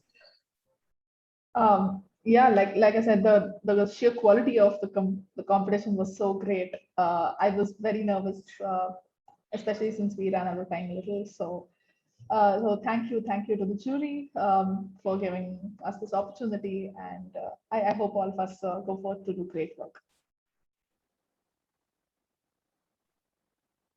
Awesome. Thank you so much, Sanskriti. And with that, we really conclude this year's India National Finals. I do want to highlight, though, however, that the three winners, of course, go to the global finals, most definitely. But I think it's very important for you all to note that by virtue of making it to the final 9 startups that are part of the India National Finals, the rest of your startups will also go into the larger global pool and do stand a chance to also be incorporated into the final Global 100, which will be judged by a global panel of jury members. So congratulations for that, and please stay tuned, and you will be please check your inboxes on the regular. You will be intimated on the next steps if you are chosen. And with that, we really conclude today's session. Yet again, I want to thank all our viewers here today. I know we have a bunch of virtual viewers. I do want to thank the startups, of course. I do want to thank the team, the TGAF team. It takes a lot to sort of bring together this entire, the culmination of what's been happening for the past so many months now. It's been a great effort. And finally, of course, the jury members, thank you so much for joining with us today. It's been a great learning experience for all of us. That's all from EWC this year, and we will be seeing all of you in one form or another very soon. Congratulations, everybody. Thank you.